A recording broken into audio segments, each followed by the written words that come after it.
CTWE wrestler, The Mac. And I'm Showtime Stevie Stamos. Have you ever dreamed of owning your own race car and taking it out for a test drive? Well, thanks to our friends at Rent a Race Car, you can! Visit www.rentaracecarne.com for all the details on how you can take one of these babies out to Stafford Motor Speedway. We'll see you at the races.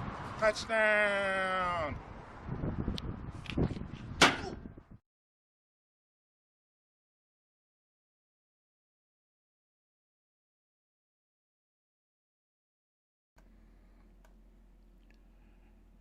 Good evening and welcome back to another Thursday night edition here at Vidane TV. Kicking off another night here at Daytona for the Kick-Ass Beef Jerky Classic Cup Series brought to you by our friends over at SIM500.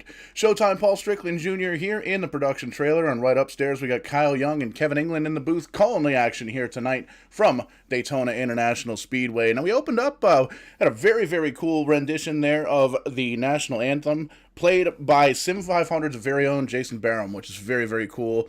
Awesome to see that and listen to that, and really reminds us that we really are the greatest country in the world, and I'm proud to be a part of it. But we also opened up with a new little commercial there that we see on Thursday nights, and we've made mention on social media today, Facebook, YouTube, and the newly opened Twitter account. Actually, it was opened back in 2009, and I finally found the password for it, so be sure to check us out on Twitter now as well, Vidane TV, at Vidane TV, however Twitter handles work.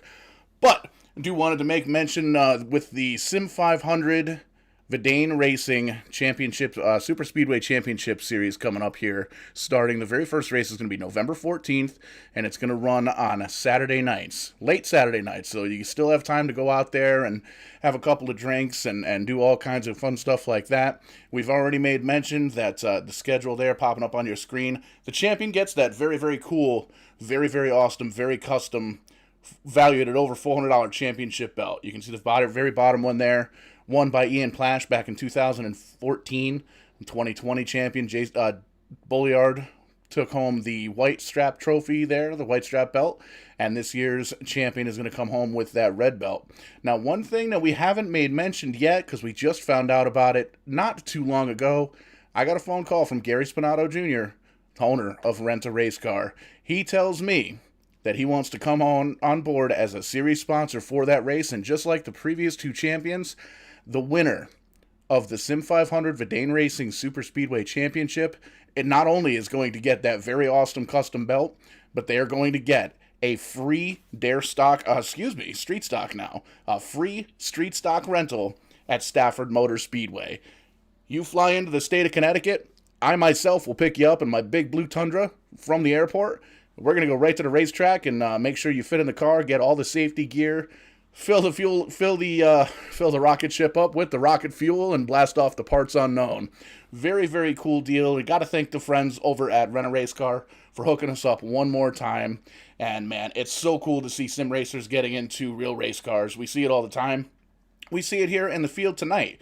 SIM500's very own Mike Montesi and Josh Parker. They've both been in Rent a Race Car rides, and I can assure you they had a blast. Myself, I've been in the car 3 times. I even got a top 10 once. And the World E-Series of Esports runner-up Ryan Borgs got to race a few weeks back as well. So I'm excited for it. First time these drivers are going to be hearing about it. Just wrapping up with qualifying. We got 30 seconds left. We're going to kick it back upstairs to Kyle Young, Kevin England. Kyle, how you doing tonight, man? Paul, doing very well. Good evening, everybody. Glad to be here for the Daytona 150, here for the Kick-Ass Beef Jerky Classic Cup Series that SIM500 produces. Been a couple weeks since I've been back with this series, but good to be back after my first show with these guys back in Michigan a few weeks ago. Looking forward to this one. I'm always a super speedway junkie.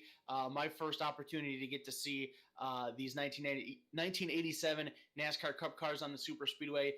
Saw some pretty cool stuff there in practice. Qualifying just now wrapping up, so we are getting set to go here. Looks like we got 28 cars strong, ready to compete for 150 miles, 60 laps around the old bumpy version of the Daytona International Speedway down in Daytona Beach, Florida. As you mentioned, I'm not doing it alone. My man Kevin England is right here with me. Kevin, how we doing? What's the excitement level like over in your mind for this one tonight? Hey, Kyle, unlike the season opener, tonight's installment's 150 miles for 60 laps, and that means the action's just going to be hot and heavy all the way through. We were watching practice. These guys were up on the wheel. They were banging, beating, having a good time, but I suspect that some of them are going to be a little conservative just trying to get to the finish. Very well could be the case. 60 laps, not a ton of time, but it's still long enough for you to have to be patient, have to be intelligent, as you have to do really with any super speedway race. It's no secret. We all know how this stuff works. One small mistake and your race is over. So it'll be very fun to watch this tonight. I'm looking forward to it. Glad to have everybody along with us here on Vidane TV. And with all of the cool announcements that we just had, the energy is already up and things are going to be looking very bright for this 150 miler here tonight. Yeah, we said on the outset the objective of the season was wins, top fives, top tens, no mistakes.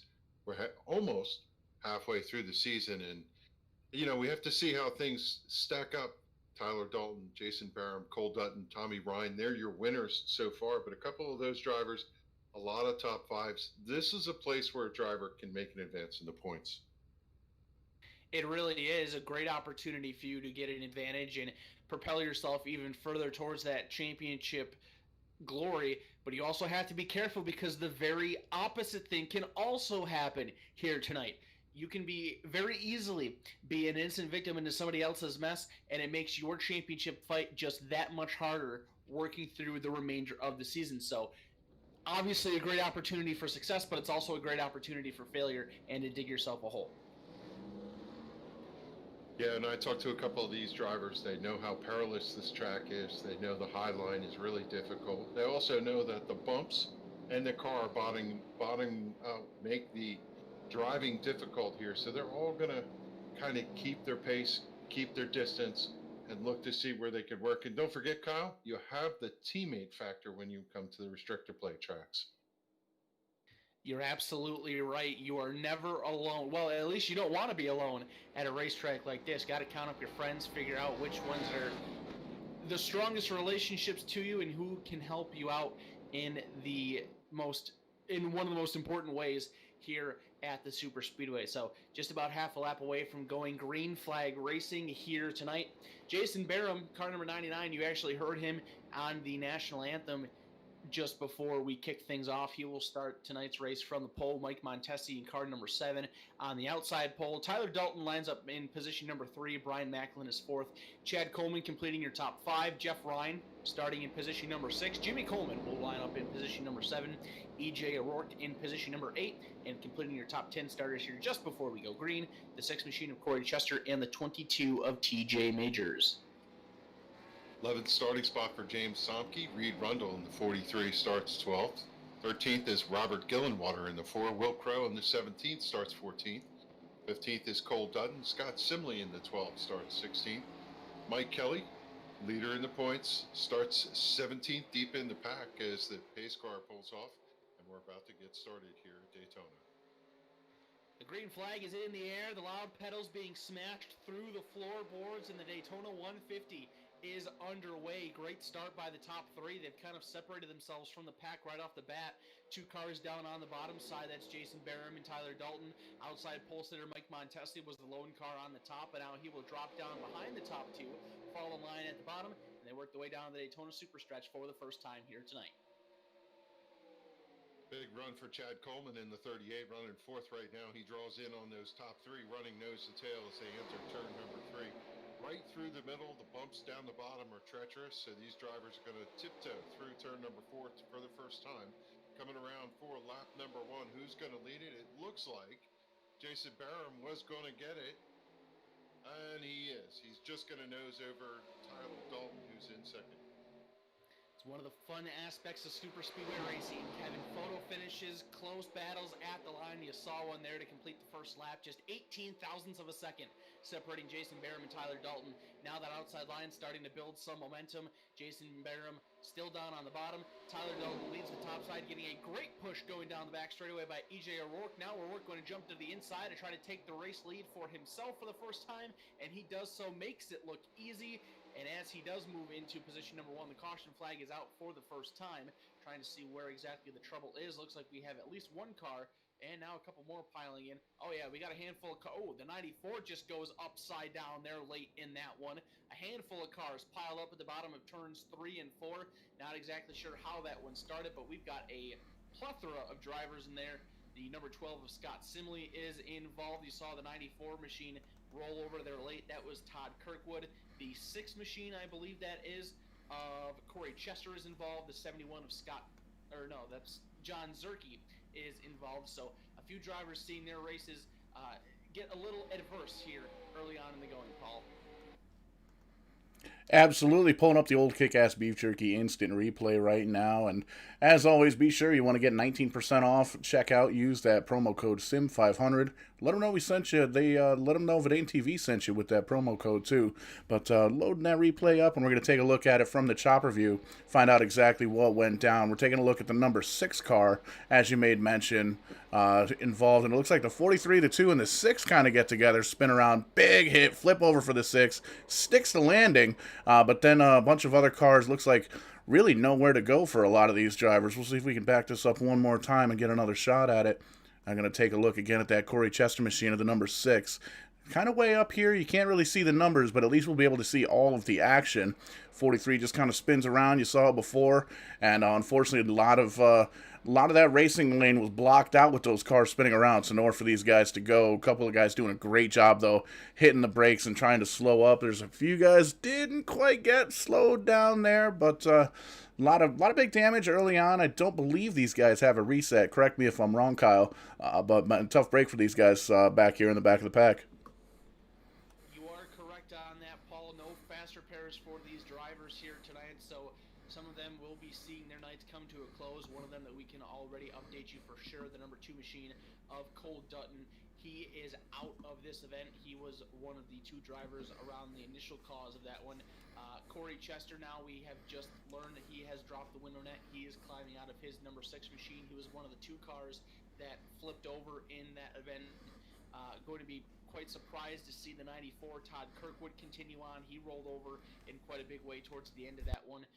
Also want to mention that James Somke, he is currently shown dead last now, a couple laps down. Looks like he had connection issues at the start of this race. He has just rejoined the server, and I would assume is going to make an attempt to try to join this event. So any James Somke fans out there, you unfortunately have the news of his rough start, but we'll see if he's able to recover and what he can do moving forward. So not a good start for some of these guys, Kevin. I know that's not at all how they were looking to spend their Thursday evening.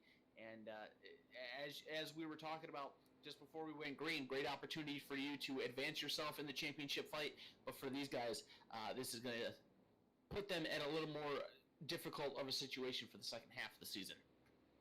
Yeah, no doubt. You look at some of these drivers like Cole Dutton. He'd been moving his way up in the points, running 12th. His night's going to end here on lap number 2. And certainly a strong runner everywhere else we go, but just has not been able to get the mojo going here at Daytona.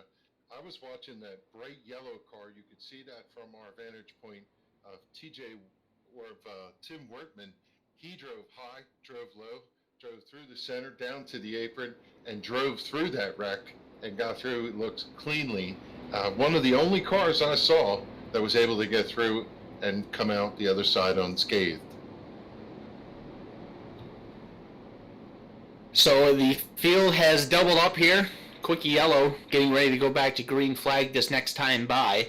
JJ O'Rourke, your current race leader, made a great pass there on Tyler Dalton just before the caution flag came out, going down the back straightaway to claim the top spot. That puts Tyler Dalton in position number 2. Jason Barham in the 99, the pole sitter and national anthem singer, in position number 3. Brian Macklin is 4th. Mike Montesi, your outside pole sitter, has dropped back to position number 5 for this restart. Jeff Ryan is in position number 6 with Chad Coleman to his outside, or actually to his inside in the row behind him in position number 7.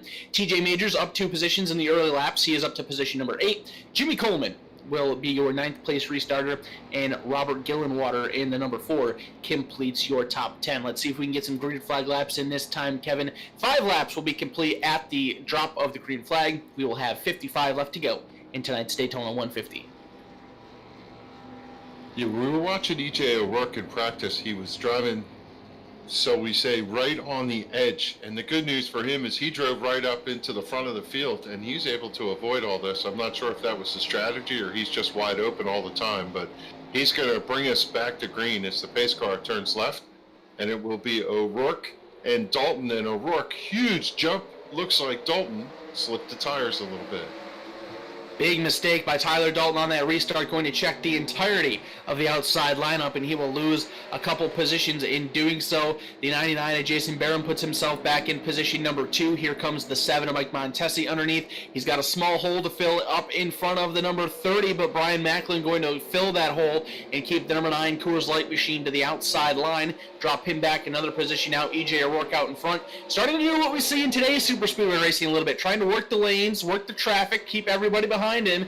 Not going to work going into turn number 3. There goes Jason Barham to the top side. The field is all the way up to full song, and we got a couple distinct lines going off of turn 4. Yeah, 2x2 by 1 with Macklin taking the outside lane. He's going to advance into the 4th position as the 99 of Jason Barham going to lead this lap with the 9 to his outside. There's 2 cars up front so far showing the pace as they go into turn number 1 side by side for second, but Macklin has a good run to the outside. Macklin and Dalton, the only 2 cars up top, but they're making it work. Usually in Super Speedway racing, when you have fewer numbers, you would struggle trying to make progress, but not really the case here with these 1987 Cup cars. You just need a really good push between some guys, and you can make some stuff happen. EJ O'Rourke jumps to the top side to try to join them, leaves Jason Barham down all by his lonesome on the bottom. It's a 3-1 battle amongst your top 4 cars. That top side leading the way. Tyler Dalton will lead lap number 7, but Jason Barham doing pretty well at holding his own. He's trying to get... Oh, we got some contact, and Tyler Dalton is into the wall. A bad bump draft from Brian Macklin to Tyler Dalton gets him sideways. He hits the wall, but everybody keeps it green. That was very close. That is super complicated to do through that part of the racetrack to save yourself. The high side super loose here. We heard the 22 of TJ Majors in practice saying he didn't like the high side, but he's been running the high side the last couple laps. He snuck his way up to 4th, and he is in the high side, second car in the back as they're side by side. O'Rourke down the bottom makes a push, trying to shove your leader Macklin forward. He's going to be successful at that. Will he duck out and take the lead? Nope, he's going to go to the high side and see if he can score the win here at the line. He's not going to get it. Second place. Macklin is your leader. EJ O'Rourke showing a lot of aggression early on here. He's able to clear Brian Macklin, jumps down to the bottom, and retakes the race lead. So O'Rourke showing a lot of strength here early on. We're now still side by side in position number 2 between Brian Macklin and the 9 of Tyler Dalton. Macklin has no help down there on the bottom side. Macklin struggling while he watches the number 9 of Dalton get a great push from TJ Majors. He takes that push to the bottom side and now will reclaim the lead around EJ O'Rourke. Great stuff here early on in this one, Kevin. Lots of passing. Look at EJ O'Rourke go right to the bottom on a crossover. He wants to take the lead back.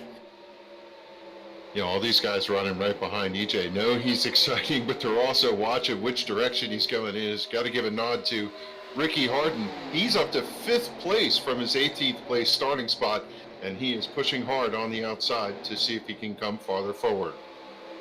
Taking advantage of the draft and moving up positions quite early. Keep your eye on that 15 car, 3rd car on the outside line, but we have a caution on the field. I can see some cars in the background spinning around in turns number 1 and 2. We'll see who exactly is involved in that one, but caution flag number 2 out here at the Daytona International Speedway.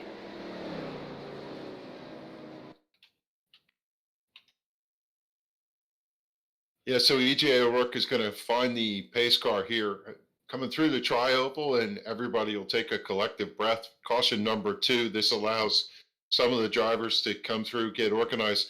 We know that several drivers, Kyle, had some damage from that first run. They probably ducked in, did what they could to bang the fenders out, get the hoods repaired, whatever, but they'll be able to take the opportunity on this caution to do further damage repairs. Yeah, that they will for sure. So if you were one of the guys involved in that first incident, this is a bit of a break for you. Unfortunately, for some others, not necessarily the case. Paul, I hear that you have it. Bit of a strange incident there. It looks like the one at James Somke, who we mentioned had some connection issues earlier on. He was able to get out on the track and just struggled on his own there going into turn 1. Yeah, we're just taking a look at the Kick-Ass Beef Jerky Instant Replay. It looked like originally it was a multi-car deal, but unfortunately it's not, just a single car. And it looks like he just lost the back end of the race car. It got shot up into the wall there, and gets a little bit of a tap there from that silver car, and the 97 gets spun around as well of Gerald Livingston, so it's a tough break for him. Looks like there's going to be some damage on all three of these race cars that are involved, so tough break for these guys. Like you made mention earlier, Kyle, we're not going to be able to get any kind of resets or anything like that, but these guys do have the opportunity to pull down pit road and at least get the virtual hammers and kind of bang out some of the damage and some of the dents on these cars.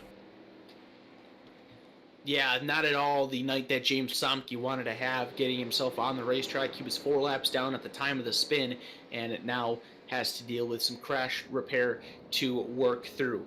To make a quick update on some of the drivers involved in that first incident, we did tell you that Corey Chester and Cole Dutton are out of the race. I can confirm with you that the 94 of Todd Kirkwood is also out of this event as well. On top of James Somke being 4 laps down, the 3 machine of John Mustian Jr. and the 07 of Seth Harrelson, who were both involved in that first incident, are only 1 lap down apiece. Not exactly sure if this series does a free pass yet. I don't believe that the free pass recipient has taken it. And actually, now that I can, I just see here in the server log, the 07 of Seth Harrelson has retired from the event. So the only 2 cars that are currently on the racetrack that are off the lead lap are the 1 machine of James Somke. He has 25th, 4 laps down, and the 3 machine of John Mustian Jr. in 23rd, only 1 lap down. Yeah, Kyle, they do the free pass, and the 3 just went past our pace car and is making his way back. So it looks like he's going to return to the top of the leaderboard here for that lead lap pack. I'm looking back there just before the caution came out at the 43 car, Caesar's Pizza number 43 of Reed Rundle. That car damaged from that first incident. The back is all crinkled, the sides are crinkled, yet he was holding his own, running there in the 7th position. So one thing that is characteristic of this racetrack is that if you can keep yourself in the draft and you have good car control, it is possible to run in the middle of the pack here with a damaged car. And we see Reed Rundle making that work right now in the top 10.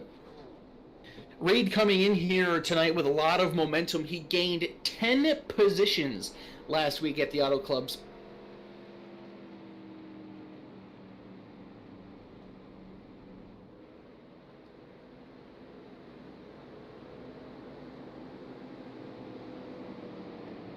In the Auto Club Speedway, I think is where you were going with that, Kyle. I'm not sure if you're having a connection issue there, but we were looking at the points and noticed that the best advance is Reed Rundle, and while he suffered damage, it is possible that he can continue on here tonight and get himself a good finish and keep himself in the mix for the point championship. Seems that I got that touchy push to talk button again tonight. I'll have to monitor that throughout the night. But yeah, he great advance through the points last week, and fortunately for him, James Somke is the driver right in front of him in the points. We've noted the issues that James has had so far here tonight, so Reed Rundle doing a great job at managing his misfortune early on, currently in position number 6, and if he can continue to find success throughout the remainder of this race, he could possibly find himself boosting up the point standings even a little bit more. So got some crinkles, got some dings and dents on that number 43 Little Caesars Pizza machine, but he's going to try to make the best of it, and currently running inside the top 10. So getting ready for the restart, our top 10 going in. E.J. O'Rourke holds the lead. Brian Macklin is second. T.J. Majors third. Chad Coleman fourth. Jeff Ryan fifth. Reed Rundle is in 6th right now. Shannon Wood, first time we've talked to him. The 02 running 7th. 8th is Tim Wertman Jr. Ricky Hardin running 9th. And Jason Barham will round out your top 10. Pace car is in. And we see the 41 car pulled down to the apron as they get started here. Not sure what's up with that, but cars coming up to speed as they head to turn number 1. So E.J. O'Rourke going to sacrifice the race lead here and drop that mid-pack. Oh, we've got trouble. The 22 of T.J. Majors is around, and we've got a pileup in turn number 1 right off the restart. Wasn't exactly sure how TJ Majors got spun around, wasn't paying that attention to, wasn't expecting that to happen. But Majors gets turned around, sends the field scattering, and we've got cars piled up at the bottom of turns 1 and 2. Oh man, looks like our pole sitter Jason Barham found his way upside down in that incident. Caution flag number 3 out in a very quick hurry here. The Daytona drama continues on. I think TJ could have used a spotter on that one. But I guess you could call that a Majors wreck. Please don't fire us. We're going to take a look at the Kick-Ass Beef Jerky instant replay. We're going to focus on the number 22 car, and you can see the 30 looks low. Seems like he's going to try and drop back just a little bit. They're 3 wide here, and comes up, door bumper, not clear. Gets into the quarter panel of the number 22, sends him on around 51, 90 involved, 99 does a flip, sticks the landing on all 4. You can see the 7 car, the 33's got big damage, 22 big damage. So an unfortunate event for these guys. A lot of tore up race cars here early on, still 15 laps into this race. And there's some math there, a couple of laps to go, maybe a pit stop or 2. So tough break for these guys. That was some absolute expert analysis right there, and I may have to copy your style, Paul. I like that a lot. Nailed it. I have to say, when I watched that replay from the overhead column, it looked like TJ held his line, and the car underneath may have drifted up into him. Yeah, I think looking back at that one myself, I think the drop down to the apron move there by E.J. O'Rourke kind of caught some people off guard, maybe shuffled some things up, and they were nearly 3 wide going into turn number 1 there, and it just did not work. We see the majority of the field down on pit road right now. We only have 4 cars out on the racetrack, that being Chad Coleman, Reed Rundell, Shannon Wood, and Tim Wortman Jr. If I didn't mention their name, they are on pit road right now, so a lot of guys using this as an opportunity to see their pit crews. Some guys having to beat out some fenders, get some damage repair, slap a couple new tires underneath their machines, and get themselves wrapped up here. A little bit of yellow fever plaguing the first quarter of tonight's Daytona 150. Hopefully that will shake up and clean up throughout the rest of this race, and we can see some good racing action. What we have seen under green flag has been really good, so it would be nice to see some more competitive laps, because I think this could be a really good show. Yeah, I'm not going to belabor the point, but I did go back and watch that replay. And actually, what I have to say about this, Kyle, is if you've driven the sim with these cars, you know what a handful they are going into the corner. When you are down low, where the 30 was, he was down on the apron right at the yellow line, and you enter. The car does not want to turn. The car always pushes going into the corner, and it looks like maybe TJ could have been coming down, or maybe the 30 just pushed up, but the result is the 22 going sideways in front of the field, and everybody stacked up into him. So the majority of the field is starting to rejoin the back of the lead lap cars, seeing another car jump down onto pit road there for more service. That is the 133 machine of Dennis Breigel. But besides Dennis, it looks like everybody else joining up and getting themselves regrouped. As soon as I say that, the 8 of Randy Yoakum ducks down onto pit road. So there's also the 04 of Doug Sigmund on pit road. So a few more guys coming back down to get some final touches here. Looks like we are lights off on the pace car and getting set to go green flag this next time by. With everything shaking up there, Chad Coleman out on the point right now. Reed Rundell, the outside pole for this restart. Shannon Wood in 3rd. Tim Wortman Jr. in 4th. Ricky Hardin in position number 5. Robert Gillenwater will be 6th. Mike Kelly in 7th. E.J. O'Rourke 8th. Jared Livingston in position number 9. And Brian Macklin came across the line in 10th. And that is where we will see the number 30 car restart. Yeah, I think what this does is open the door for some of those drivers who were in the back, tried that strategy from the beginning. Unfortunately, we've had a couple melees here, and there's going to be a couple drivers that we have not called their name, but they're out there, and they're going to sneak up here at the end. They probably are still going to run conservative, and when we get past the halfway, we might see some new names climbing to the front. Indeed we will. That's the beauty of super speedway racing. Just when you think you have it all figured out and you got your contenders and your pretenders, some people that you didn't even realize were going to be a contender pop up there and steal some of the glory. So we will get the restart here with 43 laps to go. 17 laps will go in the books. Field doubled up behind the iRacing.com Ford Mustang pace car that is getting ready to seek safety onto pit road. Pretty even looking front row there. Chad Coleman with just a slight advantage coming into the tri-oval. The green flag hits the atmosphere once again, and we go back racing in tonight's Daytona 150. A beautiful start by the mellow yellow number 38 machine of Chad Coleman. He will jump out to an early advantage here off the restart. Reed Rundell with a hole to drop down to on the bottom if he chooses. He does not. He's slowly starting to come down. Has to make up his mind before the 0-2 of Shannon Wood gets to him. Wood not quite underneath of him just yet. Now I believe he is as they come off of turn number 2. There he is, Ricky Hardin pushing side by side for position number 2. Head down the backstretch into turn number 3. Comfortable lead right now for Chad Coleman as they're still side by side for second. And we see 5 cars sitting there in the 5th position. First time we've talked about Mike Kelly. He's got a little damage, must have been dinged in one of those, but certainly we're expecting him to come up here and compete. As EJ O'Rourke, he's on the hunt once again. He comes screaming up to the outside, cross that start-finish line into 5th.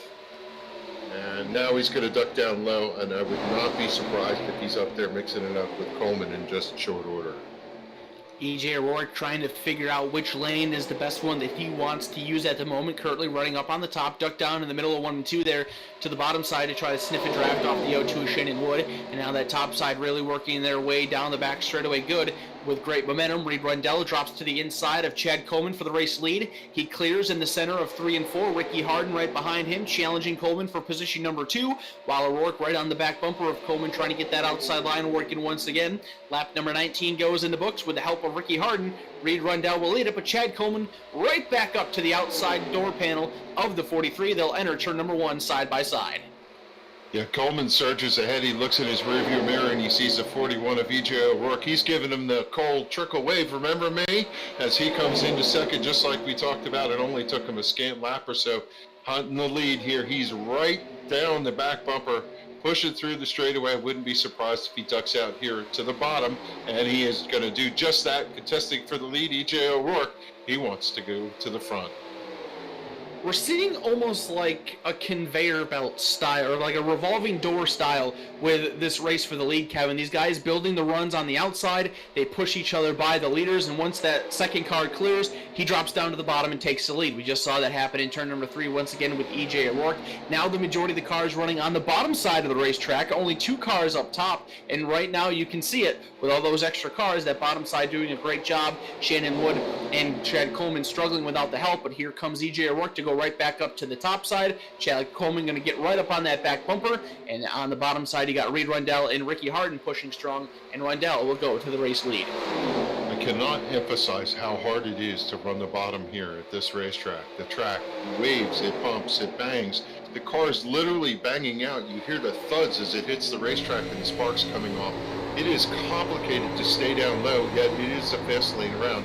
Contact as the 41 goes sideways, 38 goes off, the 5 goes off, and it is a mix-up here going into turn number 1 as several cars to the grass.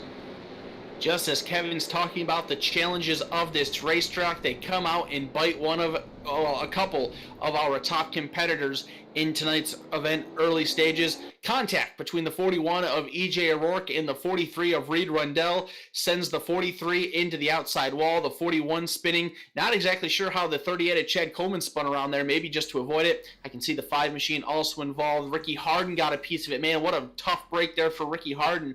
Showed a lot of strength early on from the 18th position. Paul, take us through that one. Kick-Ass Beef Jerky instant replay. We're going to focus in on EJ O'Rourke and the number 41 machine. Saw he was up high. He's side by side with the 15. A little bit of a weave and a bob there. He shoots on down low. A little bit of contact with the bumper of the 43, but then he just kind of drifts up the track and doesn't clear him. The 43 was still there. The 41 didn't seem to see him. And unfortunately, collects the 38, he collects the number 5. He's the 43 is involved. The 15, he's going to get a piece of it. That Kodak car, he might get a shot of it here. We'll take another look here a little bit further on in the back. And it appears that everybody else is able to get away scot-free. So, tough break for those guys. Just one of those deals. Unfortunately, thought it was clear, didn't really make it all the way through. And the 41 causes a wreck up front. So an unfortunate ordeal there for a lot of our top competitors. I didn't really see too many massive impacts into the outside wall or into any other competitors. We'll have to see what the damages are once these guys get down onto pit road and service their vehicles and get ready for the restart to see if they will still be contenders or not. But definitely not what you want to see if you're towards the front of the field. Big shout out, though, going out to that number 4 of Robert Gillenwater. I was able to watch that there through the replays. He made a great avoidance right through the middle of all that, and he is rewarded by it by being your current race leader. But he's going to duck down on a pit road. Reed Rundell going to do the same, Tyler Dalton, so they will sacrifice their positions to see some service. Looks like the 30 of Brian Macklin and the 83 of Tim Wortman Jr. are the first two that stay out. Yeah, we're looking at these cars hit pit road. They're certainly going to go in and bang out the damage. Just about half the field, if not more, are damaged, including Tyler Dalton, now on pit road, your point leader, sitting down there getting some damage repair. We saw Mike Kelly, who's second in points, spin to the grass. He didn't look like he hit anything. He went sliding through the grass, one full pirouette, was able to grab a gear, and he drove out of that. But like we said on the outset, Kyle, one of the stories to watch is, will our point leaders have some problems and allow the rest of the field to come up to them in point chase? Yeah, so far we have seen a few of our top points competitors with some issues. Let's see here. Tyler Dalton, the current point leader, just by 4 points over Mike Kelly, who you just mentioned had a spin involved in that one. Jimmy Coleman, I haven't really talked too much about him. He's been inside the top 10 a few times, currently running in position number 9. In his number 31 machine, he's on pit road right now. That Mountain Dew ride looks like he's got a little bit of fender damage around that machine. Chad Coleman, who we just mentioned, was a part of that incident, as well as EJ O'Rourke. So the majority of your top 5 seeing some issues here so far in the point standings. Of course, still plenty of races to go. This is only race number 5 of 11, but when you get right around that halfway mark, that's when you really start to think about the championship even more. More races get completed, fewer opportunities to recover from mistakes. So this is important for these guys to get that damage beaten out and get back on the racetrack to try to contend and get as many positions as they can here in the second half of this event. I'm just looking through the field. I scanned pretty much every car, and I'm pretty sure every one of them has damage in some respect. I didn't see one clean car. The top 2, the 30 car and the 83 of Wortman, look to be the best. Wortman has just a little ding on that right front fender, and it looks like the nose on the 30 is a little wrinkled right on the Chevy logo. But the rest of the cars out there, front, side, back, door, you name it, there's damage aplenty. So from that standpoint, Kyle, I guess that kind of evens everything out. As to aerodynamic advantage, at this point it's just a matter of, can you keep the wheels running?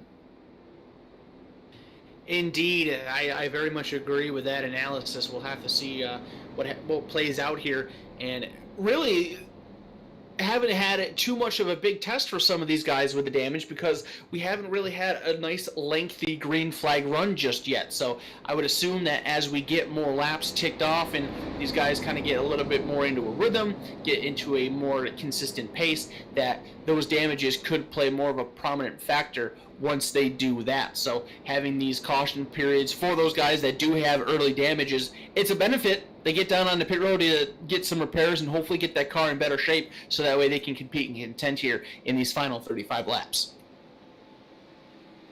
Working lap 25, let's do a field rundown for you as they reset the field for the restart. Brian Macklin, your leader. Tim Wortman Jr. in second. John Zerke is third. Tyler Dalton running fourth. Gerald Livingston in the 97 running fifth. Robert Gillenwater in sixth. His car looks pretty clean. A little bit of a wrinkle on the back, but the front looks really good. Jeff Ryan running seventh. Eighth is Randy Yoakum. Ninth, TJ Major still soldiering along. 10th is Doug Simon as the pace car pulls off. And it's up to Macklin to kick the gears as he heads off to turn number 1. Back up to power we go. Brian Macklin will lead the field down into turn number 1. Bottom side showing the advantage as the top 2 cars have cleared. Tyler Dalton gets underneath Tim Wortman Jr. for position number 3. Wortman opening up that hole for the number 4 of Robert Gillenwater to sneak underneath. Now Dalton will jump up to join Wortman in that top line to try to develop a draft there and to push that group to the front of the field. Dalton doing a great job of getting around the 71 of John Zerke on his own, but he's starting to stall out, has a hole behind Macklin, and he takes it in the center of 3 and 4. Was watching the 97 of Gerald Livingston come through. His car bottomed out so bad there were sparks and smoke coming out from underneath it in turn number 3, but he's hanging on there, still running in the 7th position. He's got the 51 of Jeff Ryan in the Exxon Carlers trying to come up on the outside, running the high side. It's interesting to see whether these drivers choose or prefer the high or low side. Typically, they do not like the bottom line through 1 and 2. It is really rough over there, especially in turn 2. We've been seeing a lot of guys use that top side tonight, Kevin, and I think that they are making note of all those bumps that you have mentioned throughout this broadcast and really trying to get their cars to handle through those the best that they can. And it also gives them an opportunity to experiment, see which line is maybe a little bit faster, which one's getting the better draft pulls, so they can plan their moves better for the later portions of this race. Just a few laps away from halfway now. Brian Macklin still in the lead. You got your top 5 or 6 cars single file here as they work their way through the tri-oval. You can see that the majority of the field running around the bottom side now. They were at the top on the entry to turn number 1. Still, these guys still trying to figure things out, though, it looks like, Kevin. Top, bottom, middle, still trying to get comfortable with this racetrack. Yeah, since our restart after the lap 23 incident, the cars seem to be spread out. They don't be contesting side by side. Even all the way back, we see everybody either maintaining a high or low line posture. It's only every once in a while when someone gets a run that they pull up alongside, but they seem to be a little more cautious at this stage as we see TJ Majors pulling underneath the 51. Running in the 7th position. He's got a good run with the 5 behind him. Is he going to take it underneath the 4? He kind of takes the peak, and he is going to make the run into turn number 1. Field's starting to get a little bit more doubled up here, and the caution flag flies just shy of halfway. Sounds like a few cars have spun around in turn number 1 towards the back portion of the field. I can see the number 3 machine involved here, the 04. Doug Sigmund got around that one clean. Looks like a pretty big impact there for the number 3 of John Mustian Jr. into the outside wall and his GM Goodwrench number 3 ride. So caution flag number 5 flying just shy halfway. That's a whole lot of kick-ass beef jerky. We're watching another instant replay. Going to focus in, like you said, the number 3 car, the Goodwrench machine. Another case, we just lose the back end of the race car. Unfortunately, nowhere for the 7 or the 8 car to go. Tags the 31, tags the 33 as he goes on by. Just kind of pirouettes, spinning and spinning and spinning and spinning, and you can see black smoke coming out from underneath the hood. That motor has been toasted. So unfortunately, that's going to be the end of the night for the number 3 car. John Mustaine Jr. is going to have to settle for a 21st place finish. Looks like there's only one other car behind him that could possibly make up a few laps. To check that, 2 cars, the 99 and the 17. So it looks like the 3 cars are going to end up with a 23rd place finish here this evening. Yeah, looking through the back portions of the field, looks like the 1 machine of James Somke has allowed his rough night to just come to an end. He is well off of the lead lap. Is also out Jason Barham, the lone car that is off of the lead lap. Mike Montesi in the number 3 machine is out of this event. And as you just mentioned, Paul can confirm that the 3 of John Mustian Jr. has retired from this race as well. So lots of attrition starting to kick in here for this event. Definitely a troublesome one to fight their way through, but those that are able to survive could be rewarded with some good finishes here despite their adversity. It's been a challenging race so far, for sure, for some of these drivers. I would expect here through the middle to the last quarter of the race, they're just going to put in some laps. We saw that there. Unfortunately, the 3 lost the handle going into the corner. Not sure if he had some damage or not, but everybody else seemed to be settled in there and making laps, as they call it. I think we're going to see a little more of that, Kyle, and then things are going to get really busy when we get toward the latter stages of this race.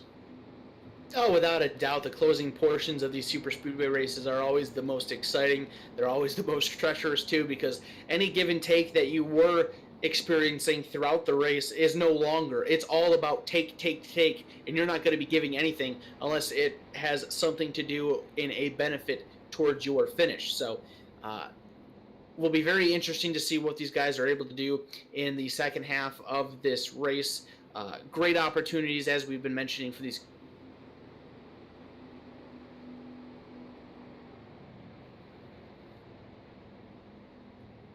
Great opportunity for these guys to contend for the victory here later on in the Daytona 150 and put on a spectacular show to wrap up the 5th race of this racing season.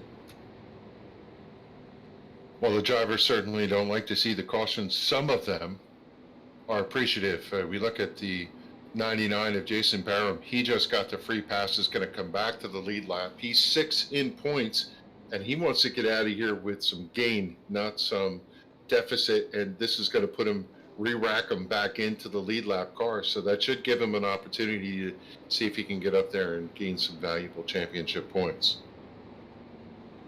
Yeah, it's been a bit of an adventurous night for our pole sitter in the number 99, Jason Barham. He was involved in a few minor incidents, lost the lead lap, just got that lap back, so he will be able to rejoin at the tail of the field and restart on.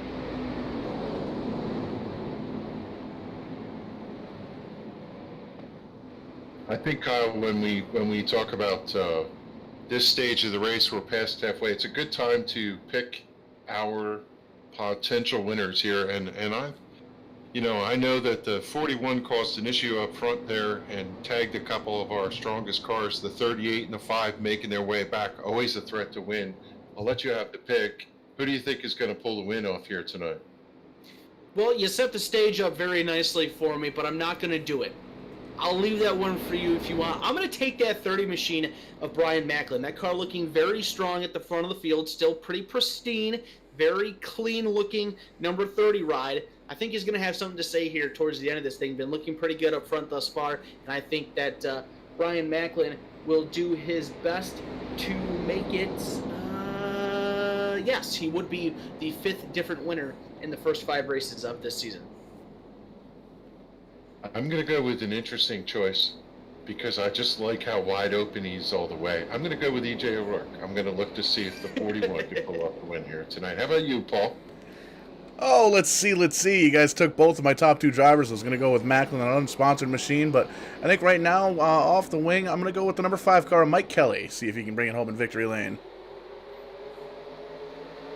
Second half of this race refires. We are green flag once again here at Daytona International Speedway. A pretty even start for your top 2 as they work their way out of the tri-oval and into turn number 1. The advantage will go to the bottom side once they get into the turn. Tyler Dalton will clear for the race lead. Macklin not dropping in behind him. He wants to stick to that outside. Now here comes the field behind them. Mike Kelly goes down to the bottom side. He's going to go all the way to the bottom. 3 wide for the race lead down the Daytona Super Stretch. Kelly tries to get back up, finds some racing surface as they go into turn number 3, still side by side with Macklin into turn number 3. He's going to eke ahead for the lead as he's got the point championship leader Dalton on his back tire. Dalton, wide sweep off of turn number 4, almost got to the 38 of Chad Coleman. He collects it as they go side by side into the tri-oval. It's going to be Macklin pulling up the lead here to complete lap 34.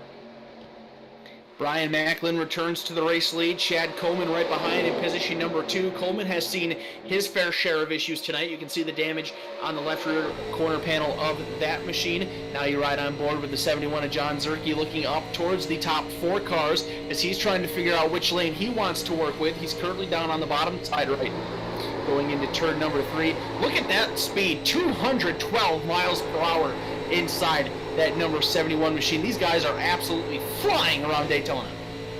You can see how hard he's working the wheel, left, right, as he porpoises through the bumps. The car is destroyed, but he's pulling enough of draft off those top 4. As you watch out the windshield for Kelly and Dalton, looking for the opportunity to drive through the gaps, through the holes, and also keep their car pointed in the right direction. It continues to be Macklin out front, side by side for second. And look at Coleman to the outside. He's got a good run. Here he comes to challenge for the lead. Tyler Dalton on his lonesome down there on the bottom line. The top three will get around him, but he's going to stick down there and try to contend once again with the number 5. TJ Majors with a massive run going into turn number 3. Pulls right up to the back bumper of the number 9 down there on the bottom side of the racetrack. They're not able to find a hole just yet, but Mike Kelly does. He's inside of Chad Coleman for position number 2.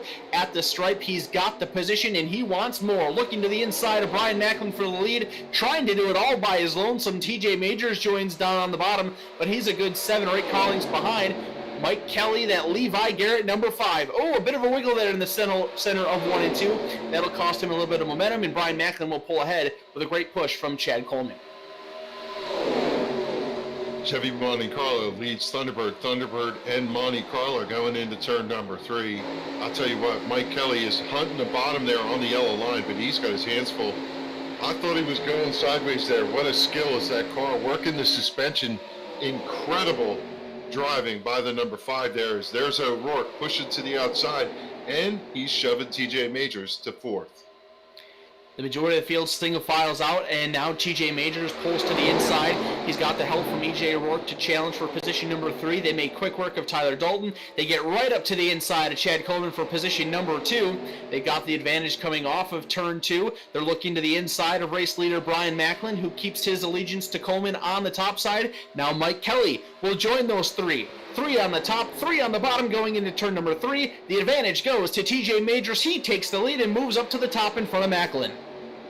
Yeah, Majors said he had a preference for the bottom, and he's showing it right now. He did slide really fast off of turn number 4. Car is wiggling, wobbling all over the place. That's the characteristic of these cars, especially with the damage that he has to the back. That allows O'Rourke to sneak underneath him. He's going to take the lead. Kelly following him through, and Majors is hanging tough to the outside. Hanging tough is right. He was all sorts of sideways coming off that trial over there, doing the best that he can to keep control underneath his number 22 ride. Lap card coming up here. Let's see how he is able to get, well, let's see what these leaders are going to be able to do to get their way around him. Looks like the lappers, oh, he's kind of in the middle of the racetrack, and they're going to split him. The top side, fortunately, evaporated. Majors and Macklin get around, and then the top was open for everybody else to cycle down on the bottom. That was the 17 machine, I believe, of Will Crow. My, oh my, that could have been disastrous, but it separated the field quite a bit. Yeah, Crow is off the pace. He was probably 20 to 30 miles an hour slower than everybody else. That allowed the top 2 to break away as Crow against the outside fence there, trying to stay away from everybody, but able to keep it pointed in the right direction. And the field is now single file, and they're chasing the top 2 of Majors and Macklin, who've been able to break away. Yeah, that did a lot to split this field up. We'll get some gaps as they come across the start-finish line here, but clearly Macklin and Majors all on their lonesome. EJ O'Rourke kind of got a little bit of space out the front, space out the rear, trying to do what he can to catch back up. Jason Barham doing a much better job of holding the line for the leaders to get around. He will go to the top side. Everybody files on through. O'Rourke doing a fantastic job on his own to grab the draft from the 30 of Brian Macklin and close on up. So the lead group will be 3 cars. Mike Kelly isn't too far behind. He's got Chad Coleman and Tyler Dalton with him. So despite the quick little scare there, Kevin, these guys starting to rebuild their momentum. I think we're going to have a nice healthy pack here, just probably in about another lap or 2. Yeah, it's been exciting the last couple laps as they slice and dice up front. I take that opportunity when I see that going on to look over to the left and see who's just riding back there out of the bubble, so to speak. And I'm looking at that number 8 car. Randy Yoakum. Car looks fairly clean as he goes by. Not a lot of damage. Just pacing himself, leaving a gap in front of him, giving opportunity in case trouble occurs up front. And I would not be surprised if somewhere down the end of this race he's going to bubble himself up to that front pack. Yeah, that back half, there's a lot of cars back there that are just kind of hanging off of these leaders. They're in a pretty good position. They're riding smoothly. They got enough draft to stay with them. And when it becomes time to go, if this thing stays green for the rest of the way, they can get aggressive, push on, and get up to the front of the field. Want to make mention, just saw here, race officials were not at all pleased with how Will Crow handled getting through the lead pack, so they have disqualified him. He is done for the evening. Lead pack now in it. a 6-car group until you go back there for that group that we were just talking about. That group appears to be about 8 cars or so behind them, but they're roughly a second and a half back from what we're seeing here amongst our top 6, doing what they can to stay up in with the leaders, but not getting too aggressive just yet. TJ Majors goes down, touches the yellow line, gets sideways, comes up the racetrack a little bit. Everybody else behind him sees it, gives him a little bit of space. I'm guessing Will Crow unable to maintain speed as yellow comes out. Macklin going to lead across the line here, and he's going to pick up the pace car very quickly as they roll into turn number 1. Trouble in turn number 3 for the 71 of John Zerke. Looks like a single car incident for his number 71 machine. Note the 43 Reed Rendell got a small piece of that one there, but we will get a replay of that when we come back here. Quick little break in the action while we have a caution flag. Don't go anywhere. The Daytona 150 for the Kick-Ass Beef Jerky Classic Cup Series here for the SIM500 Racing League. We'll be back momentarily. Hey, I'm CTWE Wrestler the Mac. And I'm Showtime Stevie Stamos. Have you ever dreamed of owning your own race car and taking it out for a test drive? Well, thanks to our friends at Rent a Race Car, you can! Visit www.rentaracecarne.com for all the details on how you can take one of these babies out to Stafford Motor Speedway. We'll see you at the races. Touchdown!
Have you seen my kick-ass subscription box anywhere?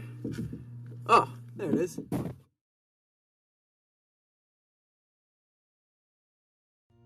What's one of the biggest challenges of managing a fleet of trucks, tractor-trailers, and material handling equipment? Hassling with maintenance, repair, and vehicle breakdown. Trans Service's dedicated contract maintenance service, DCM, takes that hassle away. We maintain your fleet, no matter what the configuration, to the highest standards, while giving you the greatest cost control. We offer preventative maintenance executed to maximum utilization, equipment life, and necessary repairs, all tracked by a state-of-the-art paperless computerized system. Assistance with equipment engineering, configuration, including new engine technology, and onboard computers for your fleet, as well as dedicated fleet contract maintenance. Dedicated on-site service facilities staffed with management and certified maintenance technicians, inventories of parts, tires, and fluids, and all necessary shop equipment, diagnostic tools, and technology. Supporting services such as equipment inspections and assistance with meeting regulatory requirements, DOT, OSHA, EPA. Contact us today to learn about our turnkey contract maintenance solutions. It's all about the experience, yours and ours.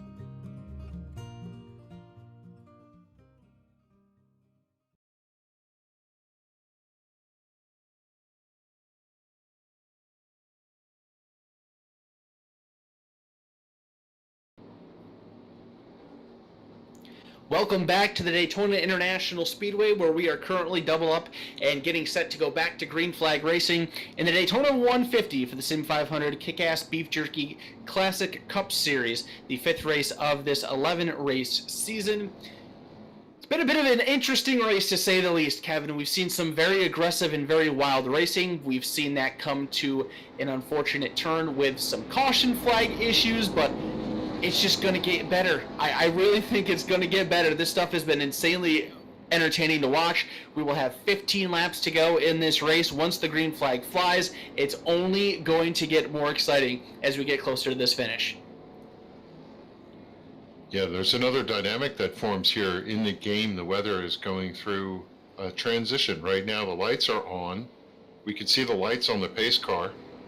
The driver's reporting that the light's not lighting the track very well. They could see the cars, but maybe the light's coming up to full strength here.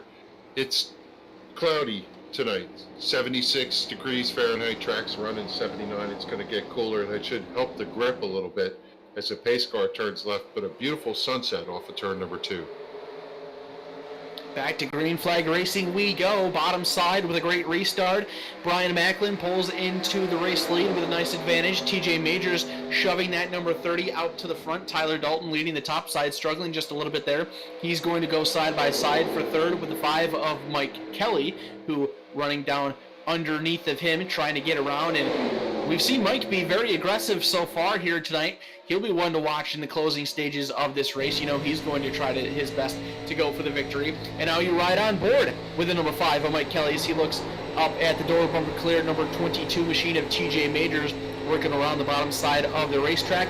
Brian Macklin in the race lead, thinking about jumping to the top side, but Tyler Dalton is there. That outside has built momentum. Into the outside wall goes the 51. He is all sorts of sideways and turns it head on into the outside wall. Jeff Ryan up on his right side door. Caution flag is out again. Big crash for the Exxon 51 of Jeff Ryan. Wow, that was spectacular. The car was sideways. We thought maybe it would turn. I'm not sure if the air got underneath it to lift that car, as we going to pull up the replay here and see if we can get a sense of what happened over there. Yeah, it's starting to get dark here at Daytona, as you guys made mention. The cars are looking really good, but man, the 51 just gets out of shape. That wall sucked him right up into it, got him out of shape, and as the car, holy moly, car drove right underneath him there. We'll back that up one more time and see if we can't get the license number on that car there. Looks like it's going to be the 97, and we're going to back that up just a little bit. And we're going to change camera views to the cockpit view and see exactly how that went down. But man, that happened quick. There was nowhere to go. Drove right underneath that 51 machine. So a lot of damaged race cars towards the back of the center of the pack here. Tough break for these guys, but we'll see who's going to come out on top. We're going to have probably restart with about 10 laps to go. These guys are going to be racing the daylight here. Very, very beautiful sunset over there in turn 2, like you made mention, Kevin. But I don't know. I don't think those lights are very powerful. This is going to be an interesting end of the race. You can certainly see when the pace car goes by, Kyle, the lights are lighting the track, but you look like you're riding on a dark speedway here. Yeah, I was going to say the same thing. You can see that the lights up on top of the racetrack, they are on, they are lighting up, but it doesn't really seem to be doing too much for the racing surface. You get a very dramatic difference when you see the field behind the pace car compared to, like, you can see right now that shot, how much light is being emitted out onto the racetrack and how dark it is behind the pace car from where the drivers are at. So this is going to be very interesting. I think that these guys could probably go a little while longer before it gets a little bit too dark to race, but who knows here, Kevin? We haven't really been at a very rapid pace for this one. If we get too many more cautions, we might not have enough light to finish this one the right way. Yeah, it's got to be one of the strangest experiences for a sim race that I've ever seen. Watching this dynamic, you know, we always joke about how boring it is when you're running out there for qualifying by yourself. You could drive the track with your eyes closed. In the case of competition where you're doing 200 miles into the corner and you lose all perspective in the dark. I don't know if you've ever run like a 24-hour race where you run in the dark. It is a completely different animal. These cars, no taillights, no headlights. Really what they're saying is the drivers we're hearing on the radio are working on the reflection of the lights off the shininess of the windows of the cars to be able to tell position and understand where each other are. That's going to make a completely different dynamic, I think, for a lot of these guys. First time for them.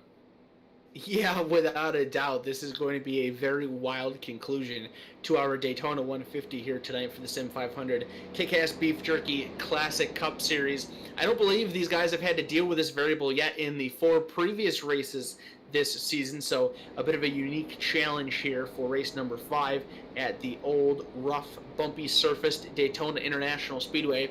As they come across the stripe this time, the caution lights are off, so we will know that we will go back to green flag racing with 11 laps to go. So these guys will have to battle each other, they'll have to continue battling the racetrack, maybe some of their own damages, and of course the light issue throughout the final portion of this race. I continue to have my interest in looking at the cars and the performance of the cars, just wondering if there's some sort of sneaky driver out there that's going to make a difference for us.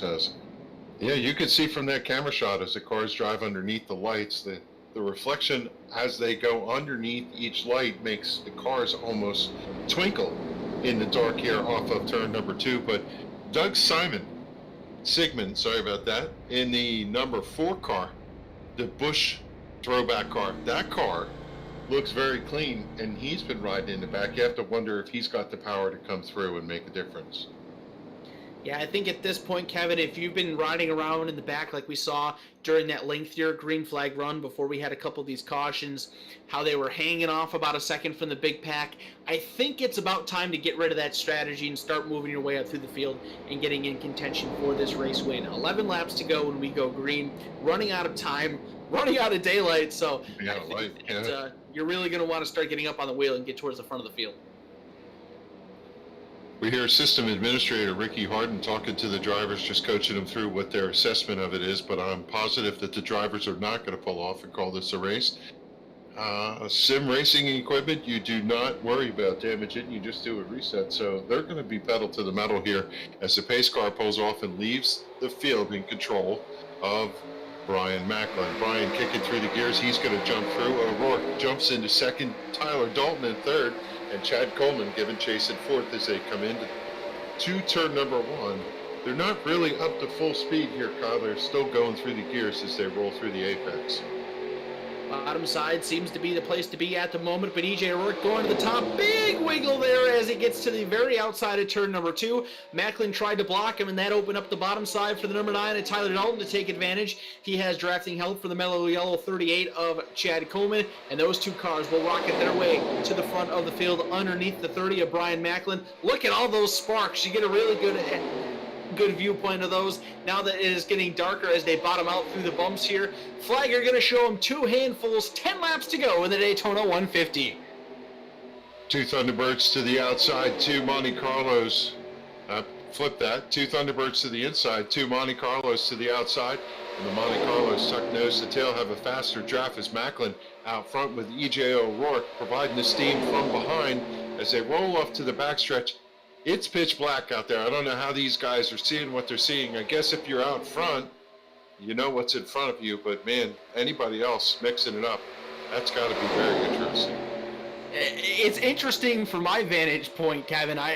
This is incredible. It's really, really starting to darken up, and it's not taking long at all for them to do it. You're riding on board here with the 22 of TJ Majors. This is what he sees. You almost can't even see the racing surface. All you can see are the cars in front of you and where they're bouncing and dancing around. So with 9 laps to go, I'm assuming that these guys are hoping it stays green so they can get this one finished up and don't have to try to fight the darkness too much longer. I think this is going to have a complication because you're going to want to stay around or away from that outside wall, which means you're going to push down a little more, and it's going to squeeze that outside lane tighter to the bottom as they go through the corners here. It's going to be really, literally door-to-door racing. Brian Macklin out in the lead all by his lonesome, still side by side behind him. Hang on, E.J. O'Rourke, big push coming off at turn number 4 there. He's able to keep it off of Chad Coleman's left front fender, and we stay clean and green. Lap number 52 goes into the books. Looks like we've got 2, 4, 6, 8, about 9 cars still keeping in touch here with the lead draft. Into the outside wall goes one of them. That is the 22 of TJ Majors. Got stuck in the outside safer barrier, loses a bunch of time, and he's going to fall off this lead draft. Yeah, Majors able to gather it up. He went down the apron in turn number 2, got the car settled. Now he's back up to the racing surface. He's going to end up dropping from the 5th position. I think he's probably back to 10th or 11th. Right in front of him, Tim Wertman Jr. seems to be protecting his little cushion in front of him as, yeah, the top 9 are running nose to tail as they come across the stripe to complete lap number 53. On board with the 38 at Chad Coleman, he sees EJ O'Rourke trying to challenge for the race lead, but Coleman wants to help Brian Macklin up on the top side. Big wiggle there by Chad Coleman. These guys are fighting all sorts of things, and what a show it is putting on. Chad Coleman off the back bumper of the 30 just a little bit. Momentum starting to build on the bottom side. Still some more cars up top. They're a little bit more closely packed as they go into turn number 3. Coleman was almost clear of O'Rourke going in there, but that bottom side going to help O'Rourke pull up to the door of the 38 machine, and Brian Macklin starting to space himself out from that field behind him just a little bit. 6 laps to go as they hit the line. Slow car on the bottom on the apron is Reed Rundle. He's going to pull down and let the cars stream by. Top leaders heading into turn number 1 side by side. They're 3 wide with the 9 to the outside. The 9's going to get collected sideways by the 5, and this is going to be a pretty significant crash for a couple of our top runners.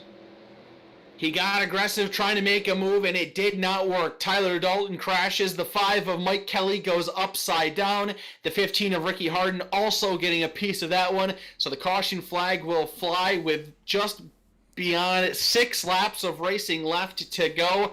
Oh boy, take that intensity knob and crank it up just a little bit more, Paul. This is going to get wild, if it is still visible.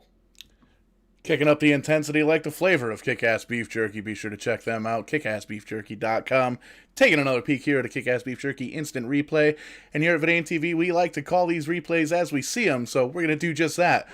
One shiny thing hit the other shiny thing, and there were some sparks, and that was about it. There's no lights here, man. It's dark. But there you see the 5, the 9, oh, big hit for the 33, that yellow machine. 15 is tore up as well. So these guys may be able to stay out and gather up a top 15 out of this. But, man, what an entertaining end of this race. We're going to end up restarting with 3, maybe 2 to 3 laps to go. Legal green-white checkered, if you will. These guys can't see. It's awesome. The story has to be, Kyle, when we reflect on that, the 9 and the 5, your top 2 in points.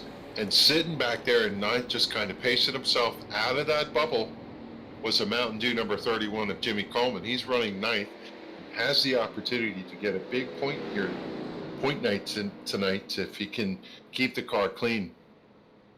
You're very right, Kevin. Jimmy Coleman came into tonight's race 3rd place in the point standing, 78 points out of the race lead, so with a pretty big impact there on that crash with both Tyler Dalton and Mike Kelly, gives him a great opportunity to close that gap and potentially make a better bid at the championship. Only 11 points behind him is Chad Coleman, and then another 8 points behind Coleman is EJ O'Rourke. So those 3rd through 5th place positions, they're only 19 points apart. So that's not too bad. That's fairly good. Could make this championship race a little bit tighter. Not sure exactly what the fate of the 5 and the 9 are going to be just yet, but those were pretty rough impacts there. They're definitely going to be off the pace just a little bit, and I think Jimmy Coleman's got a great opportunity to finish ahead of them. You have to wonder now, the track has gone completely black. I mean, all you see is cars. It's dark. You cannot see the racing surface. You can't tell where the wall is, other than the shadows that you see, and you can't see the apron. Are they going to continue this race, or are they going to call it on account of darkness? I'm not sure what they can do here, but it has gone from dim to dark. Outright cannot see the racetrack. Yeah, we're looking on board of Mike Kelly right now, who's pacing towards the back of the field. You literally cannot see any. You can't even tell the racing surface from the infield grass, Kevin. This is absolutely wild. You can't even tell where the outside wall is. You can see where the catch fence is up against the still remaining blue color of the sky, but that's about it. There's a caution light there, but it's literally just black all the way around. Hey, we're going to wait to see what officials are going to do here. The way they're pacing, it sure looks to me as if they're going to keep going, and we'll be able to pull Ricky Hardin up in here and see if we can get some word from officials about where we're going to go with this. Yeah, I'm the race official, and we will not be restarting this race. It is going to finish under yellow right here. Okay, a fair call. That is Ricky Hardin, came in and peeked his head in the booth, race official. Ricky, have you ever seen anything like that? Do you have any sense of what's going on here with the lights at Daytona International? No, I haven't. A couple guys did tell me that this track didn't have lights, but iRacing didn't warn us. And the lights came on, they just didn't light the track up. Yes, so there you have it. Race director Ricky Hardin has made the call. The drivers will come back to the start-finish line when the pace car pulls off. They're just going to pace the cars around, and they will maintain their positions right now. So, Kyle, we can look at the lineup right now and call who's going to be the winner, even with a handful of laps to go. Yeah, we're going to finish the final 2.5 laps here under the caution flag. So barring any crazy internet issues or mechanical failures, the winner of tonight's Daytona 150 for the SIM500 Kick-Ass Beef Jerky Classic Cup Series will be the number 30 machine of Brian Macklin. Second place is the 41 of E.J. O'Rourke. Third place, Chad Coleman in car number 38. The 4 of Robert Gillenwater will match his car number tonight and looks to finish in position number 4. How about this one for Randy Yoakum? You were mentioning him earlier on, Kevin. Great run for him. Started back in position number 20. He's going to get a top 5 here. Another good mover up through the field for the 83 of Tim Wortman Jr. He started back in 23rd, gained 17 positions, and he's looking at a 6th place finish. TJ Majors, who made a big mistake during that last green flag run there, got into the outside wall, lost the connection of the lead draft. He is looking to finish in position number 7. We just heard from series official and driver Ricky Hardin. He's going to come home in 8th. Jimmy Coleman looking at a 9th place finish, and Dennis Breigel will appear to complete your top 10. Yeah, the good news for Mike Kelly and Tyler Dalton, while they were able to continue on in this caution, if the race would have went back, they would have lost quite a bit. They end up finishing 11th and 12th. Jimmy Coleman, their nearest competitor, finishes 9th. He gains a little bit on them, and he's going to come away disappointed because if they'd have gone green, he probably would have made a bigger advantage. And, you know, how likely is it, Kyle, that the black, unsponsored car is going to win this race and we won't even be able to see him do burnouts down there on the front stretch? If anything, we might see a small little cloud and maybe just a rotating white number 30 out there, but that's probably going to be about it. Great run by E.J. O'Rourke. He had his troubles early. I mean, he just ran wide open all the way through, and it's going to pay off for him. And Chad Coleman, who'd been hunting up front all night long, is going to end up with a 3rd place finish. I'm betting Chad would have liked to have seen this thing go back to green. I think he had something for him. I honestly think that Chad Coleman and E.J. O'Rourke are going to be the 2 big winners out of this event. I was just mentioning here a few minutes ago how with the issues to Tyler Dalton and Mike Kelly, going to be a great opportunity for the points battle to close up for Jimmy Coleman, Chad Coleman, and E.J. O'Rourke, and I think Chad and E.J. are going to see a huge benefit here. They are going to beat the top 2 by roughly 10 positions apiece, so that is going to be very, very big for them. I think that's more than enough for both of them to get around Jimmy Coleman and really shrink up that battle for the championship between the 4 of those cars. We'll have to see how it all shakes up for next week's event. That will be at an unknown location at the moment. Looks like the pace car has dumped off. They're just trying to wrap this up through. They do have a green-white checkered, so maybe they were trying to avoid that, but the caution flag has immediately flown right back out. They are going to be ending this race. They're just trying to get the laps completed, make it official, and hopefully not ruin the lineup that's currently going on right now. You have to wonder what's in the head of the 8 of Randy Yoakum. Is it a woulda, coulda, shoulda? That fact that he hung back and was waiting for that last chance of a restart? Or is he happy to come out of here with a 5th place position? And Tim Wortman Jr., he's been snake bitten. The car's been running good. He finished a race last week, I think one of the first ones. And tonight, I know from talking to him earlier, he was going to play it conservative, but he really did want to see if he can get to the finish line here with the top 10. Whole bunch of stories to come out of this one without a doubt. Just one of, well, no, I don't even really think I should say that, to be honest. Maybe they threw the yellow so the pace car could come back out. I honestly believe that might be the case, so they could see their way around the racetrack. That very well could be the case. It's just we saw throughout the back portions of the field where the lights from the pace car really don't do too much. It is just unbelievably dark right at the moment. It's kind of funny looking at this in sim and on the broadcast, just seeing the cars just glow all you can see are the cars. You can't see the racing surface. You can't see the infield. There you go. A great shot of it right there. It's just nothing Racing but under the color. stars. That's what this is. Not dancing with the stars, racing under the stars. I remember being at a racetrack where the lights went out when a car hit a telephone pole in the back, and the track had a drive-in, and they had all the cars on the backstretch light their headlights, and that's how they lit that section of the track. Too bad you can't line up the cars around the Daytona International Speedway. That is an absolutely legendary way to do it. That's absolutely awesome. So we can tell you that this will be the final lap around this racetrack one more time around, and this Daytona 150 will be official. Everybody's still hanging out in the positions that they were in. Nobody's dropped internet. Nobody's pulled the plug. Everybody's still coasting around this racetrack very smoothly and safely. So Brian Macklin looking to pick up the victory. I made mention about it a little earlier, Kevin. Very impressive statistic here. This is something that I always like trying to play around with, no matter what series or league race that we are watching. Brian Macklin picking up his first win of the season here tonight at Daytona. It is going to be the 5th different winner in 5 races thus far here in this season. So lots of diversity here in this series, and it'll be fun to see who can be that first person to double up. Yeah, Macklin certainly isn't going to be a contest in the point championship. He's 324 markers back from your leader coming into this race, Tyler Dalton.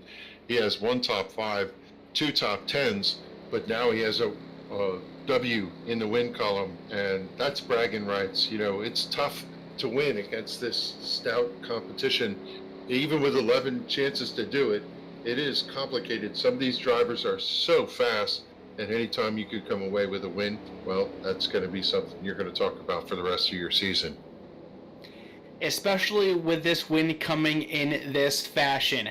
For the final time, the field works their way into the Tri-Oval. A very unique ending, a very dark ending, but an ending nonetheless. Brian Macklin will pick up the victory. He wins the Daytona 150 for the SIM500 Kick-Ass Beef Jerky Classic Cup Series at the Daytona International Speedway. For the first time in my life, and I'm sure in many of yours out there as well, we have seen a sim race end because of darkness.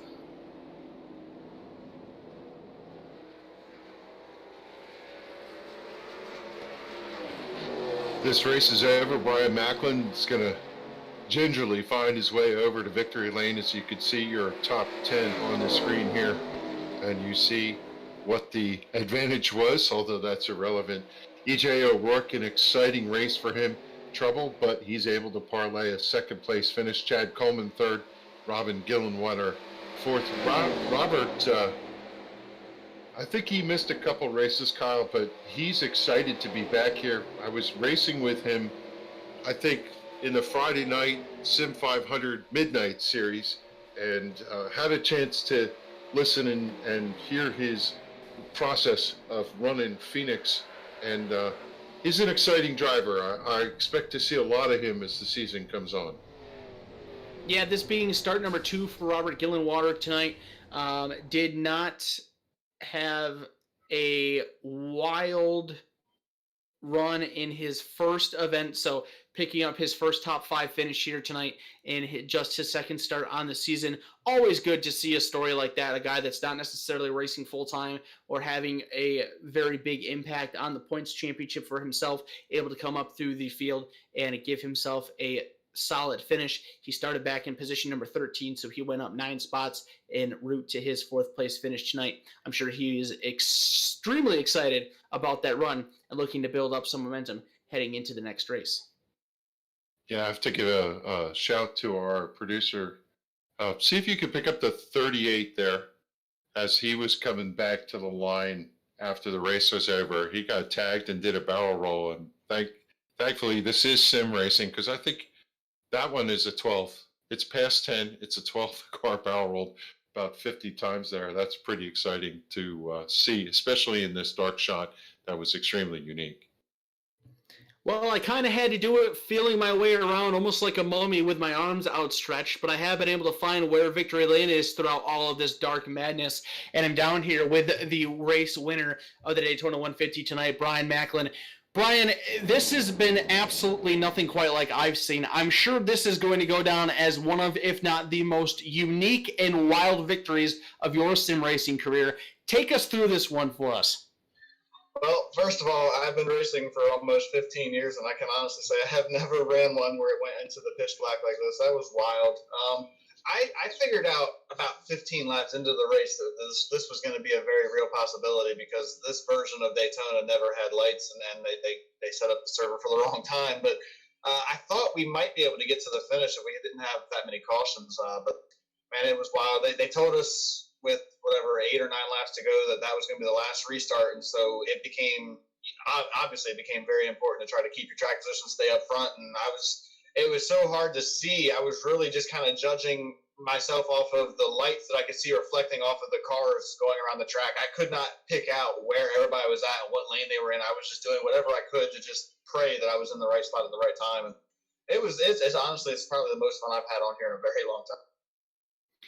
Brian, the racing that we saw before it got too dark was absolutely spectacular. You guys were wheeling these race cars, slipping and sliding, changing lanes, doing great draft moves. What was that all like? It seemed very intense to us up here in the booth, but you, obviously being the winner, were one of the best ones that did it, really controlling the lanes and using whichever one that you had to in order to make the passes and put yourself in the position to be here in victory lane.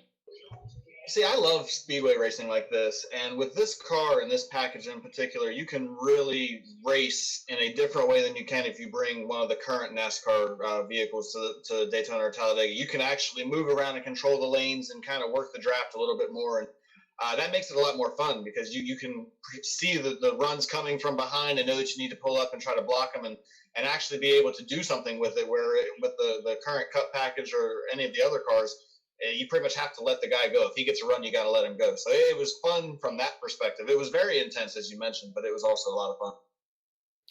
Brian, this is your third start in this series this season, your first win of the season, and you make it 5 different winners for 5 different races. What does that say in your mind for how competitive this series is to make it just about to the halfway point and we have not had a repeat winner yet? SIM500 is full of some very talented drivers, so that honestly does not surprise me at all. If you look across all of the different series that we race, you've got some of the best guys in all of racing in this league, and it just makes it that much more fun. And you know, the guys that we were racing with at the front of the field, they're some of the best out there, and you know you can make moves with them, and it's not going to be bad. It's not going to cause a wreck, and that just makes it that much better. I'm not surprised that we've had 5 different winners in 5 races. I didn't know that stat because I hadn't really looked at it, but that's really cool. Well, Brian, we saw that your number 30 machine was plain black, no sponsor logos or anything on that ride tonight. You still put it in victory lane, so if there's anybody that you'd like to thank or give a shout out to help that helped you get down here, now is your opportunity to do so. Yeah, I don't have any sponsors on this car in particular, but I do run the American Lung Association on all of my other vehicles. That's a very near and dear situation for me. My grandmother passed away from lung cancer a couple of years ago, and I run that car in her honor. So I got to give a shout out to them. They allow me to run that car, and it's really cool. I got to thank my teammates and my honorary teammate for the night, Chad Coleman. Me and EJ and him, we worked together really well all night, and it's pretty cool we were able to get a 1, 2, 3 out of it. Those are the words from your winner in tonight's SIM500 Kick-Ass Beef Jerky Classic Cup Series Daytona 150 from a very dark Daytona International Speedway. Driver number 30, Brian Macklin, as we have mentioned. His first win of the season, 5 different winners in the first 5 races of this season. A very impressive stat and a very impressive drive for him tonight to get to victory lane. I'll send things on over to Kevin, who's caught up with our runner-up finisher, one of the other very strong competitors throughout tonight's event, the 41 machine of EJ O'Rourke. Hello.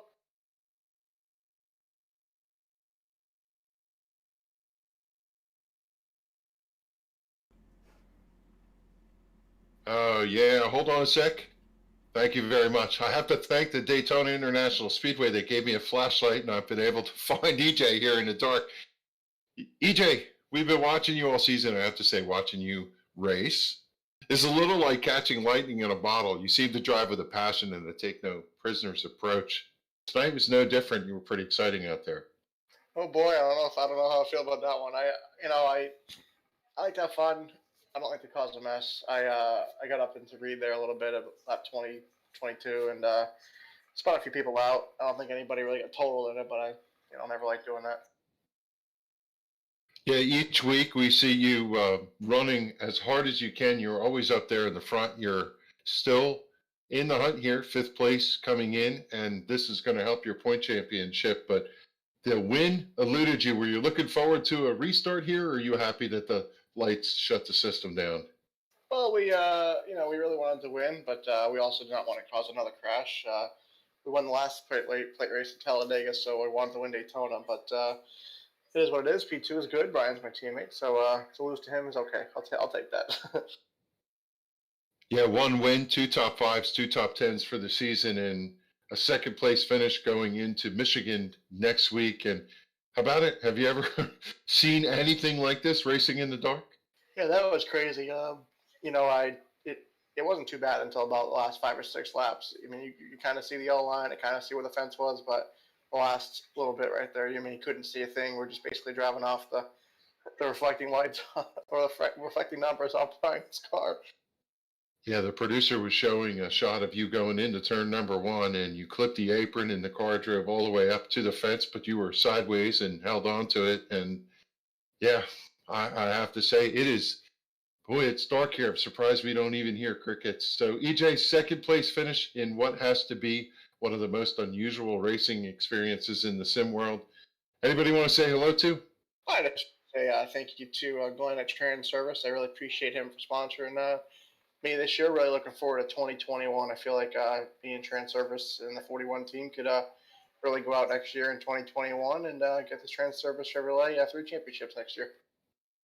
Yeah, I'm going to hand this flashlight to EJ so he can lean in the car and get his helmet out of there and get himself over to his hauler. Thanks, EJ, for talking to us. You're very welcome. I'm guessing, Kyle, in the dark, have you found our 3rd place finisher? Fortunately for me, Chad Coleman with a very brightly colored number 38 mellow yellow car, so it was a little bit easier to navigate my way around to figure out exactly where he was and have been able to join our 3rd place finisher here tonight. Chad, you were one of the best ones out there tonight. Saw a lot of good things out of you. You had to deal with some adversity throughout this one as you were caught up in one of the incidents, had a little bit of damage to that ride, but nonetheless, you were able to bring it home 3rd. Talk about your race. I'll just start off by saying if y'all saw anything, y'all saw more than we did about the last 15 laps of that race. That was wild and fun at the same time. But we had a good race with Brian and EJ, and with Mike, and Tyler, all the guys up front. It was a lot of fun. These cars are a blast. It got dark real fast, and dark at 215 miles an hour going into the corners, no fun. Chad, give the viewers a bit of an insight as to what it was like to deal with these track conditions tonight. We saw a lot of movement around the field. You guys were using as many lanes as you could to really figure out where your comfortable spot was and working the draft on top of that. How did that play into your strategy tonight, and where did you really think that you were the best at throughout this race? Really middle to top. Middle to the top was really good. You could get in on the bottom and slide up, kind of like a little slide job on somebody. But really for me, middle to top was I felt like was my best place to be. Had we not had to end this one early because of darkness, what do you think that you needed to have a little bit better of a shot to be in the victory lane tonight? Yeah. When once that last caution came out, they had to do it. It was so dark, we was getting where we couldn't see the racetrack where we were. I was racing with Macklin for the lead. Like I was telling him, the only thing I could really see on his car was the bottom of it with the fuel cell and his number on the right rear corner. That's about all I could see on his car, as it was all black. So, really all I need to be able to do was see a little bit so I could get down on his right rear and maybe side draft a little. Chad, your 3rd top 5 finish here in just the first 5 races, starting to become a very strong competitor with this series, and with the issues that Tyler Dalton and Mike Kelly had tonight in the championship fight, you're only going to enter your name into the mix even more prominently moving forward. Who would you like to thank for the run? Just thank everybody, for the most part, for running pretty clean up front with some, pretty adverse conditions right there once it got dark. And thank Ricky and all the guys for putting on this league, and thank you guys for broadcasting we'll go back and give it a look here in a minute, see how dark it got. Your third place finisher tonight in the Daytona 150, the 38 machine of Chad Coleman, ran up towards the front the entirety of this race, but the darkness just becoming too much for him to overcome, for everybody to overcome, and will have to settle for a podium effort here tonight. So that will conclude the post-race interviews. Kevin and Paul will get your thoughts on this one, but not only is this just all around a very historic race, a very wild and weird ending for sim racing, for Verdane TV, for SIM500. It all just goes up as a very peculiar one, to say the least. Yeah, an unprecedented race. I've never experienced that. I think the entire field and the broadcast staff has felt the same way. But we put Daytona in the mirror. We're going to go to Michigan, Pocono, Daytona, coming back.